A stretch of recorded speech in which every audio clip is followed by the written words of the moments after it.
Oktyabrga teyin. Hozir aytdim, chiqib ketadi deb, ha. Bo'lish kerak uni ish bo'lganda.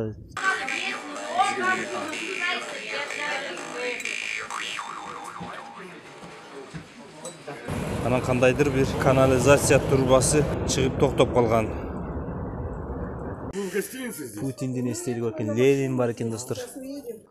Жакында эле 2-3 күн болуп калды дейт. Бул жакта бир жүктөгөн машина чөгүп кеткен дейт. 50 метр аралыкта.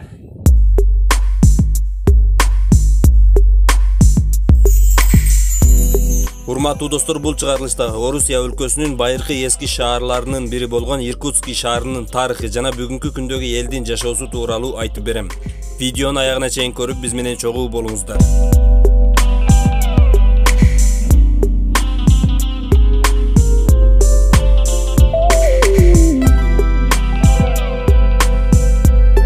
Менин Instagram баракчама катталып кетиңиздер. Жана бул видеого жакты белгисин басканды унутпаңыз. Анткени бул видеону канча көп адамдар көрсө, кийинки видео ошончолук бат чыгат. Иркутский областы Орусия өлкөсүнүн түштүк тарабынан Сибир аймагынан орун алган. Аянты 277 000 чарчы чакырым, Кыргызстандан бир аз чоң. Калкынын саны 2,5 миллион эл жашайт. Иркутский шаарын чыгыш Сибир борбору деп айтышат.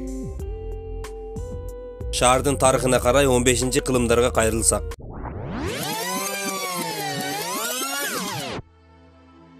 1642 жылдары Якут элдеринин бул гербтеги сүрөтү Иркутск шаарына өткөн. Анткени ошол жылдары бул жаныбар Сибир аймактарынан көп кезигип турган. Жана 1690 жылы Иркутск шаарынын символу катары кабыл алынган.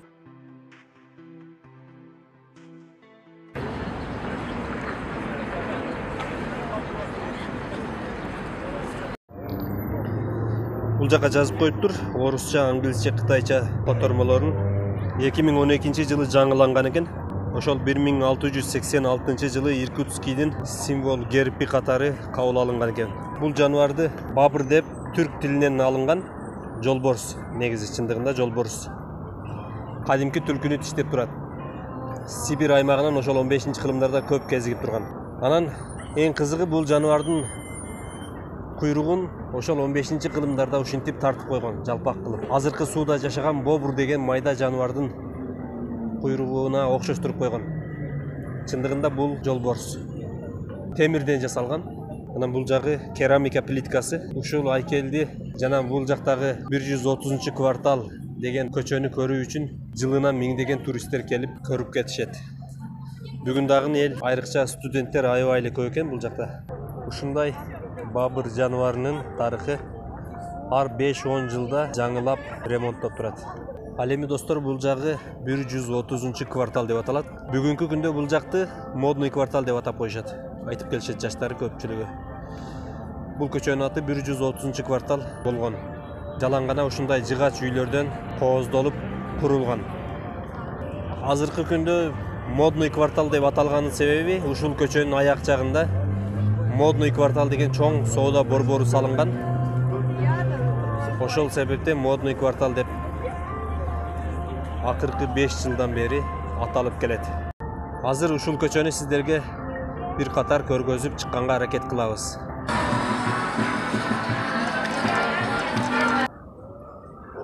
Бул жакта бир дүкөн бар экен.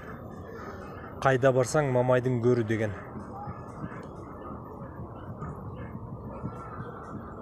Ушул үйлөр бүт жыгачтан курулган. 1970 жылга чейин эски көчө болгон, эски шаар деп көрсөтүлөт, кичинекей шаар. Анан 70 жылдан кийин ошол Советтик Союздун учурунда жаңыланып курулган. Бүгүнкү күндө ар бир дүкөн, ар бир тамактануучу жерлери ошол мамлекетке карабайт, бирок менчик. Буряттардын, орустардын жеке менчик дүкөндөрү, ашканалары. Анан кытайлар менен япондордун да бирден ашканалары бар экен. Ушундай достор.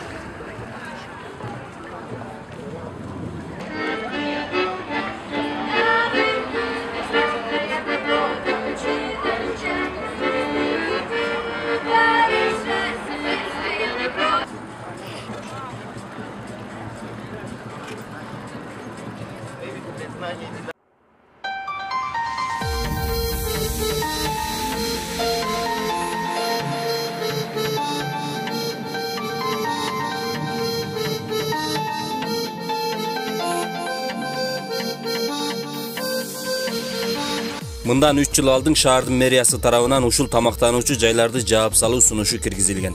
Анткени алардын арасында кумар ойноочу жайлары да болгон. Бирок жергиликтүү тургундар бул сунушка наразы болуп, көпчүлүк тамактануучу жайлары бүгүнкү күнгө чейин жумуштарын жүргүзүп келишет. Жайкы мезгилде Байкал көлүнө эс алууга келген меймандар ушул 130-кварталга сөзсүз келип кетишет.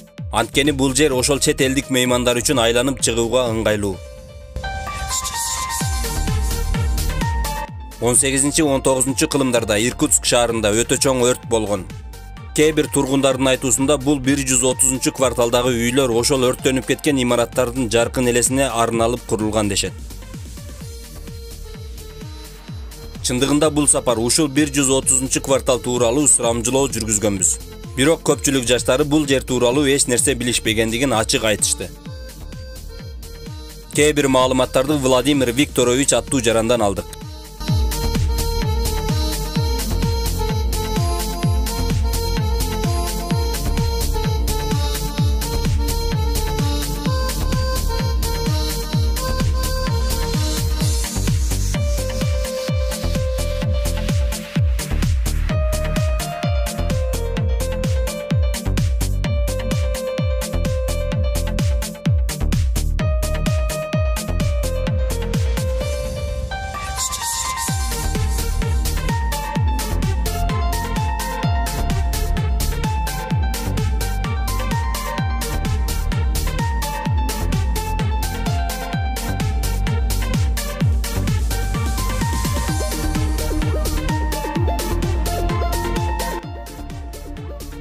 Урматтуу достор, Иркутск шаарынын кээ бир көчөлөрүн аралап көрдүк. Бирок шаар өтө чоң болгондуктан анча-мынча жерлерин гана тартканга аракет кылдык.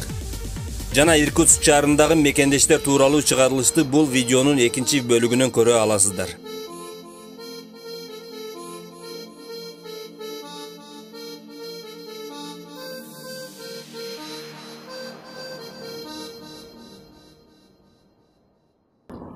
Чыгаштан турна кооз кылып жасаган экен өтө. Биринчи кабаттын терезелерин алмаштырып коюптур, пластик. Экинчиси алмаш элек. Анан кандайдыр бир канализация турбасы чыгып токтоп калган.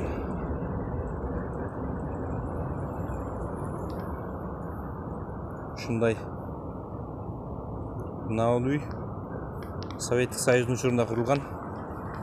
Дагы 5-10 жыл чыдап турат. Мындай ар түрдүү таштар бар экен, достор. Музей. Тиги жерде сөөктөр да бар экен.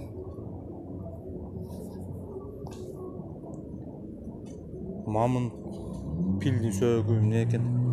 Анан мына эски мурамыр ар кандай. Ушул имараттын башына чейин ушундай катар тизилген таштар.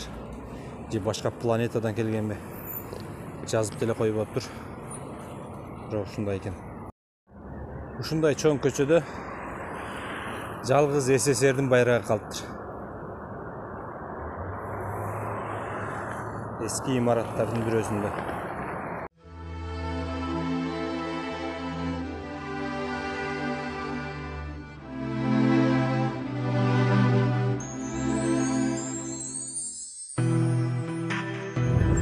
Урматтуу достор, азыр Байкал көлүн көздөй сапар алдык. Кызыктын баары алдыда, биз менен чогуу болуңуздар.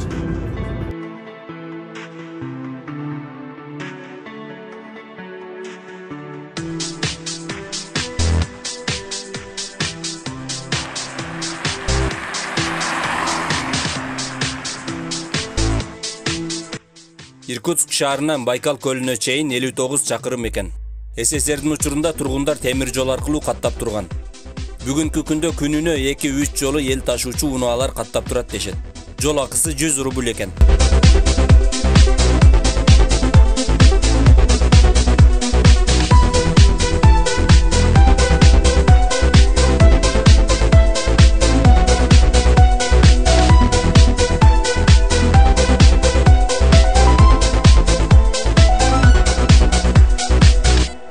Мына урматтуу достор, сиздер менен көптөн күткөн Байкал көлүнө азыр келдик.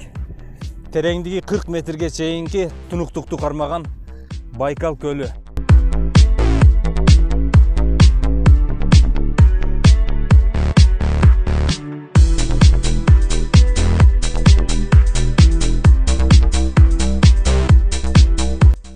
Энесай кыргыздарына чейин Монгол империясынын курамында Бурят эли Баргут деп аталып турган.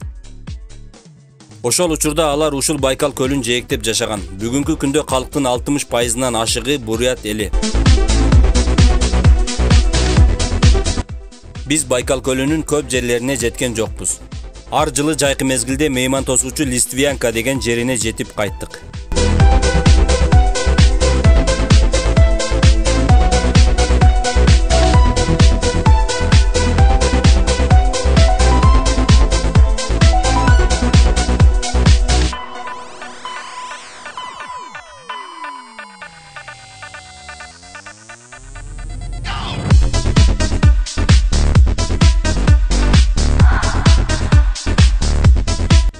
Чындыгында достор, Байкал көлүнө бир аз эртерээк барып алыптырбыз.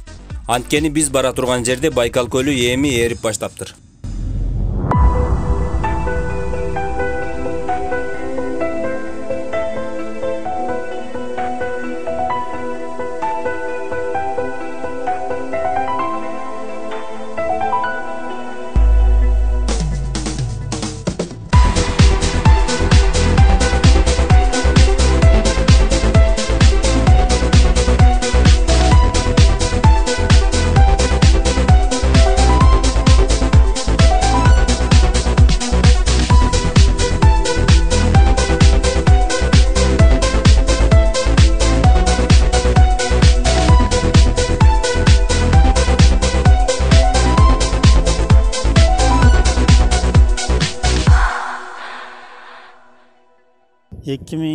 Yılı kelganman. Shundan beri sherda. Bolalar sherda maktabni bitirishdi. Qizlarim, bolalarim endi ishlashyapti o'zlaricha. Biz ham strokada ishlab yuribmiz sherda. Az bul жерде эмне жасап атасыз? Bu yerda besetka bo'ladigandi, shuni bultur o'rnatdik. Hozir men aytganda spasatellarga komnata yasab atamiz. O'sha yerda spasatellar plyaj bo'lib, to'ka odamlar dam oladigan joy bo'ladigan. O'shanga. Bu tomoniga ham bordim, bu tomoniga ham oxirigacha bordim. Bu yerda hali Nijnoangarsk degan shahar bor ekan. Nijnoangarsk. Ha. Juda uzoq ekan. Qancha kilometr? 640 kilometr ekan. Baykaldan boshiga cheyinmi? Ha. Biz shunda lotkada bordik, katta lotkada borib keldik. 3 kun yurdik. Yaqa yo'llarda boshqa joylarga ham kirdik. Ichida katta ekan, Xudo berib qo'ygan joy ekanda. Bekorga Baykal demas ekan. Bu tomonda nerpalar juda ko'p ekan. Nerpa. Hozir bor bo'shalar? Ha, bor ekan, muzning ustiga chiqib yotadi. Baliqlari bu tomonda ko'p ekan. Bu yerda odam ko'pligiga baliqda ko'proqni bor. Chuqurligi chuqur 1670 metr ekan chuqurligi. Eng chuqur joy. Ha. Bu yerda yaqin joyi 42 kilometr. Eniga. To'rasi. Ha. Bu naryoqlarda 80 kilometrgacha chekkasi ko'rinmaydi. Odam juda ko'p keladi. Butun dunyodan keladi bu yerga. Turistik bir hali nima edi? Listyanka Baykalda turistik Mekkasi ekanda, shu yerga kelishadi.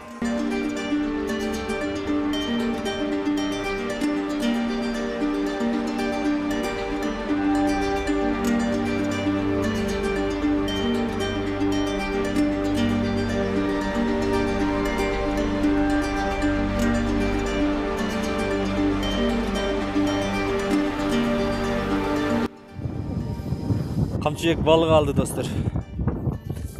Ne degen balık ken? 10 mil. 10 mil degen balık, bışkan balık ken. Күн аябай суық болып кетті. Бұл жақта гостиницалар бар екен, мейманханалар. Мына ушул жолдун бойындағы бүт тамақтануучу жерлер көпчүлүгү тажик туугандарға караштуу экен, тажиктерге. Баш жагында өзбектердин тамақтануучу жери бар екен. Анан кыргыз туугандар боюнча таба элекпиз, азыр кыргыз туугандарга жолуга элекпиз. Мына Байкал.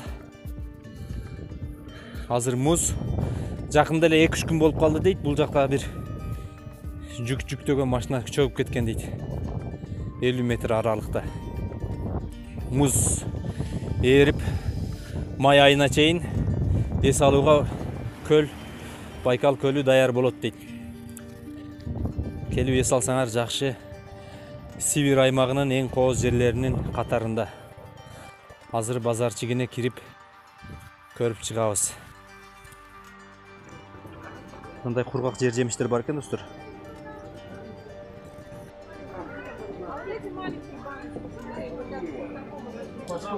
Ушундай базар экен. Мындай шашликтер даяр. Бул жакта өзбек туугандар, Өзбекстандын ашы, шашлик. Бул жакта балыктар, копченый, бышкан ар кандай балыктар, кургак жер жемиштер. Вот смотрите, это очень интересно. Вот это бурханы, добрые духи Байкала. Лазурит, чароит, серафинит. Вот эти два минерала, чароит, серафинит, единственные на планете. А лазурит в России добывается только здесь, на Байкале. Малобыстринское месторождение Слюдянка. Если бы у нас была туда дорога, мы бы как раз туда, на это месторождение, пришли, если бы не было воды, а была дорога в Слюдянку, вот прямо туда, параллельно. Вот это исполнители желаний. На них бурханят безымянным пальцем правой руки, первая капля налитого напитка ему на макушечку и загадывает желание. Бурхан в переводе с бурятского это бог, добрый дух, исполнитель желаний. Вот такой интересный сувенирчик.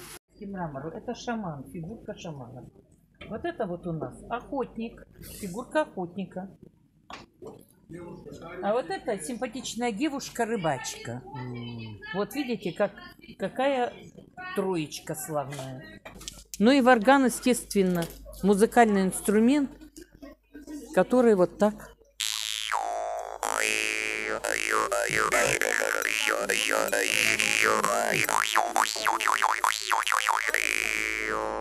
Вот такая история байкальская. Да, вижу вас, не надо большое. Ну, вам спасибо. Урматтуу достор, балык, копченый балык, ысык балык дейт. Икра. Бул жакта дагы ушундай даярдап. Балыктын түрү аябай эле көп экен достор.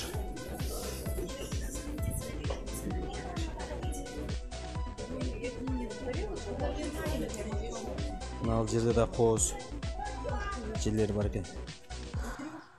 Ташбака, бүт жаныбарлардын түрлөрү, каз, өрдөк. Бул жерде достор Путиндин эстелиги бар экен.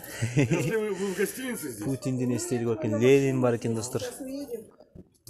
Өтө мына сууда жүргөн көбүнчө ушул Байкалдагы жандыктар, жаныбарлар, аюулар бар экен. Аюулардын түрү менен мрамор ташынан жасалган. Мрамор ташынан жасалган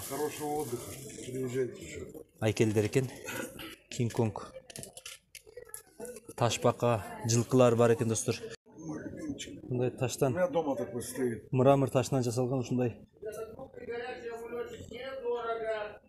Мрамор ташынан жасалган ушундай аюулар экен. Бул Байкал аймагында аюу негизи эле Сибир аймагында көп кезигет аюу жаныбары. Күрөң аюулар. Ушундай экен достор. Мрамор ташынан жасалып тур, салмагы өтө оор. 1 килограмм чыгат койму? Пожалуйста, хорошего отдыха, ребят. Аба ырайы ушундай бат-бат өзгөрүлүп турат экен. 5 мүнөт кар жаап, кайра 5 мүнөт күн чыгып ачылып, ушундай болуп турат экен.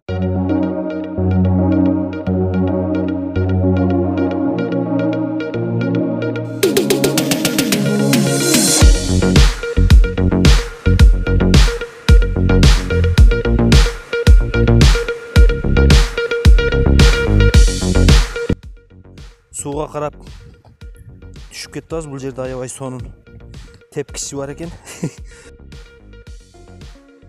Байкал көлүнүн жээгиндеги ушундай өтө бийик мындай жер экен.